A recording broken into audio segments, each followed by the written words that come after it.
Mas Anies pernah menjadi gubernur ibu kota. Dan hari ini menjadi isu publik, saya barusan dari IKN. Mas Anies, dengan berbagai kondisi yang ada di Jakarta, traffic jam, orang bermigrasi, bagaimana polusi yang terjadi, saya ingin dapat statement yang clear dari Mas Anies. Apa pendapat Mas Anies ketika kemudian Indonesia sentris itu ingin dibangun, mimpi besar anak bangsa sejak presiden sebelumnya ingin dibangun untuk memindahkan ibu kota dari Jakarta ke IKN. Silakan. Baik, waktunya masih ada, Bapak? Cukup. Cukup. Baik, terima kasih. Kemudian kami silahkan calon presiden nomor urut 1 untuk memberikan jawaban selama 2 menit, dimulai dari sekarang. Kalau ada masalah jangan ditinggalkan, diselesaikan. Itu filosofi nomor 1. Jadi ketika di Jakarta menghadapi masalah, maka masalah lingkungan hidup, masalah lalu lintas, kepadatan penduduk, ini harus diselesaikan. Ditinggalkan tidak kemudian membuat otomatis selesai. Justru ini yang harus dibereskan. Kalau kami melihat, begitu kita bicara lalu lintas, kontribusi aparat sipil negara di dalam kemacetan itu hanya 4-7%. Jadi nggak akan mengurangi kemacetan di sini. Yang kedua, soal lingkungan hidup. Kalau yang pindah itu pemerintah, bisnis, keluarga masih tetap di sini, masih tetap ada masalah.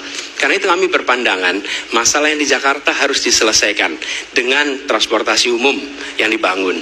Kemudian yang kedua, menambah taman yang dibangun, transportasi umum berbasis elektrik. Dan itu semua dikerjakan untuk membuat Jakarta menjadi kota yang nyaman, aman, kota yang membuat kita bisa hidup dengan sehat. Itu terkait dengan Jakarta. Jadi, jangan kita meniru pemerintah Belanda.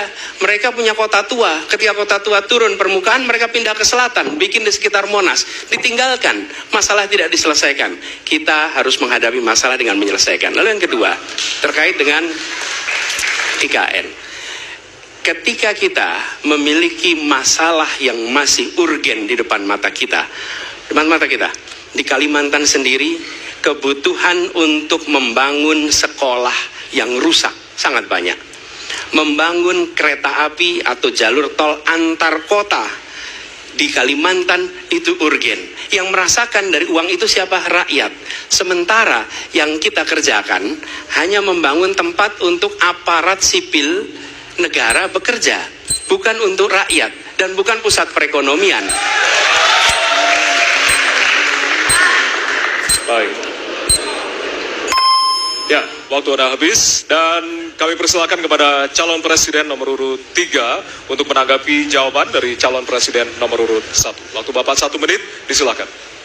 Apakah boleh saya simpulkan kalau begitu Mas Anies dalam posisi yang oposisi terhadap beberapa kebijakan termasuk IKN menolak IKN dilanjutkan? Terima kasih.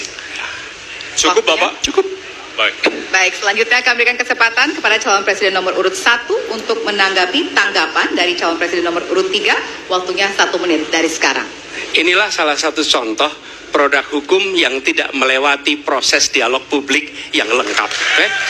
Sehingga dialognya sesudah jadi undang-undang. Dan ketika dialognya sudah undang-undang, siapapun yang kritis dianggap oposisi, siapapun yang pro dianggap pro pemerintah. Kenapa? Karena tidak ada proses pembahasan yang komprehensif yang memberikan ruang kepada publik. Ini negara hukum, bukan negara kekuasaan. Dalam negara hukum, berikan ruang kepada publik untuk membahas sebuah peraturan sebelum dia ditetapkan. Tapi ini nada-nadanya seperti negara kekuasaan, di mana penguasa menentukan hukum dan kemudian dari situ kita berdebat pro kon. Kami melihat ada kebutuhan-kebutuhan urgen yang dibangun untuk rakyat. Kalau hari ini kita belum bisa menyiapkan pupuk lengkap, tapi pada saat yang sama kita membangun sebuah istana untuk presiden, di mana rasa keadilan kita? Oke?